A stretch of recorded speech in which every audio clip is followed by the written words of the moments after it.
Hello everyone, I hope your day is starting off as fantastic as it possibly can. In the picture behind me you see the beautiful mountains of Alberta in Kananaskis country, just on the southwest corner of Alberta on the eastern slopes of the Canadian Rocky Mountains. Look how beautiful they are. And who are those people standing in front of the mountains spoiling the view? Oh, those are the leaders of the G7 countries. And if you've watched the headlines over the last couple of days, you will have read things like Donald Trump left the G7 meeting early so that he could deal with the Iran-Israel conflict. And the remaining G7 leaders, I guess now the G6, are hosting the leader of India and Zelensky, the leader of Ukraine. I'm very disappointed with the media and the news and how we distribute information in the world today. Most of it is utter nonsense. So in this video, I'm just going to point out a few facts. So let me just give you an example of some of the nonsense that's on media as opposed to the actual facts. The G7 used to be the G8. Barack Obama and a person named Trudeau didn't want to have Russia in. And I would say that that was a mistake because I think you wouldn't have a war right now if you had Russia in. And you wouldn't have a war right now if Trump were president 4 years ago. But it didn't work out that way. But it used to be the G8. And now it's, I guess, what's that, 8 years ago, it switched over. They threw Russia out, which I claimed was a very big mistake. Even though I wasn't in politics then, I was very loud about it. It was a mistake in that you spend so much time talking about Russia, and he's no longer at the table. This is how the media reports information in the United States. And I'll point out that this was basically the only statement that Donald Trump made at the G7. And have a look at Mr. Carney's face there. Mr. Carney has a tell now. I figured him out. When he hears nonsense spewing out of anyone's mouth, he does this little thing where he turns his head and he makes a little bit of a face. And a person named Trudeau didn't want to have Russia in. And I would say that that was a mistake because I think you wouldn't have a... He's trying his best to just stand there respectfully, let the buffoon speak for a few seconds, say whatever he wants, and not interrupt, not try to correct him. Try not to do anything that might make him angry and then just move on. Now, it used to be the G8, but now it's the G7. It was Barack Obama and a guy named Trudeau that threw Russia out of the G8. And because they did that, there's a war now. If they hadn't have done that, there would never have been a war. And this is reported as news in the United States. And there's probably, I don't know, 150 million people in the US that probably believe this. The Group of Eight, the G8, was an intergovernmental political forum formed in 1997.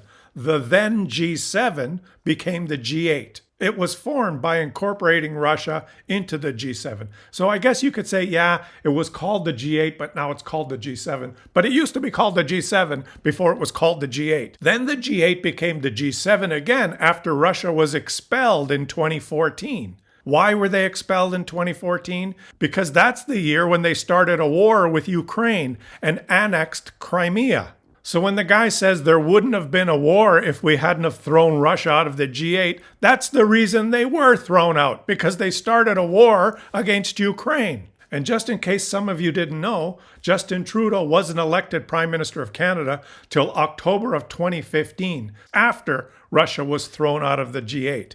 Actually reported, buried in a story here by CNN Politics.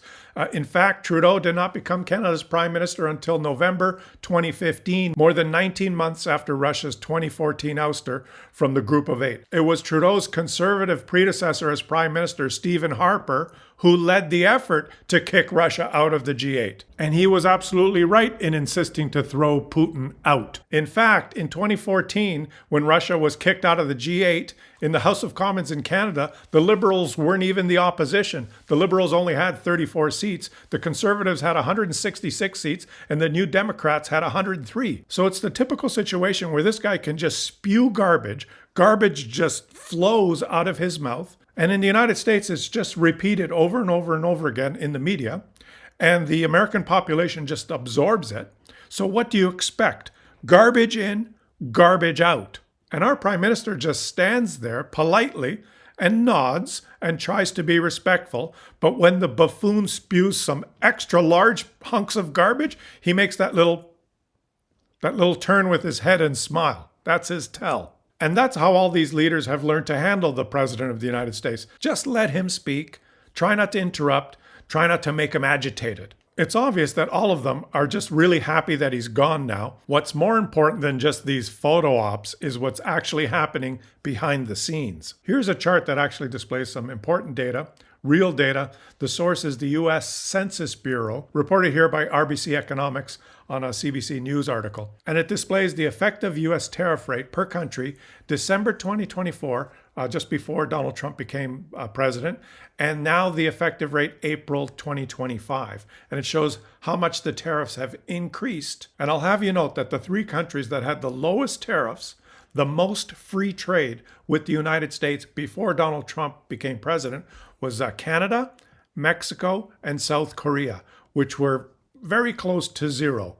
Canada and Mexico, because of the USMCA that governed our trade between the three countries. And South Korea, I'm not sure why their tariffs were so low, but that's what they were. And this is the effective tariff rate, the average on all goods and services from these countries. And now you can look at the effective U.S. tariff rate on all goods and services in 2025, and you'll notice that Canada, even with the tariffs that are right now on steel and aluminum, the U.S. tariff rate on Canada is still the lowest in the world. We're at 2.3%. The countries that have seen the biggest jump in the U.S. tariff rates against their exports are China, Japan, the UK, and South Korea. The UK was hit the third hardest, and I think the UK Prime Minister is trying to smooth over relations with Donald Trump by making a little bit of a concession, something that he would have had to do anyway to make the trade in automobiles virtually equal right now, hoping that he doesn't piss off the angry man and maybe he can get this number lowered in the future. But I want to point out for my Canadian audience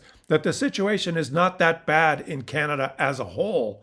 It's just specific sectors that have been hit fairly hard. And when you read some of the commentary in this article, data from the U.S. Census Bureau in April shows that nearly 90% of Canadian exports to the U.S. remain duty-free in April. As reported here on Yahoo Finance, the Canadian press, trade with China now is booming amid the U.S. tariff war, even though total volumes slip at the Montreal port of entry. Montreal is our second busiest port in Canada. The Port of Montreal says trade with China is surging amid the U.S. tariff war, and these are the type of things that are happening behind the scenes.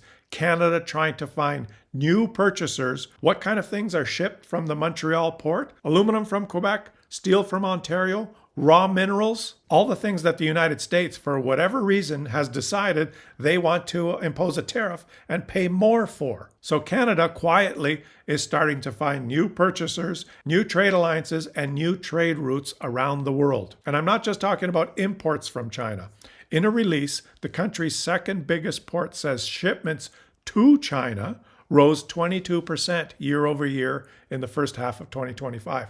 That's a massive jump. Even the reporting of this trade deal in American media now, as reported here on the BBC, they don't call it a trade deal. They correctly refer to it as what is in the UK-US tariff deal. It's not really a trade deal. President Donald Trump has signed an executive order to reduce tariffs on some British goods entering the US. Trump's blanket 10% tariffs on imports from countries around the world still applies to most UK items. The major thing that was changed was car tariffs were cut. The executive order signed by Trump will cut the tariff paid by US-based firms on the import of British cars. Now remember, the president had imposed 25% tax on UK cars and automotive parts, on top of the existing 2.5% levy. Now, the UK Prime Minister has used his shrewd negotiating skills to have that number lowered to 10%. So let's get this straight. Before Donald Trump was elected, the tariffs on the import of cars from the United Kingdom into the United States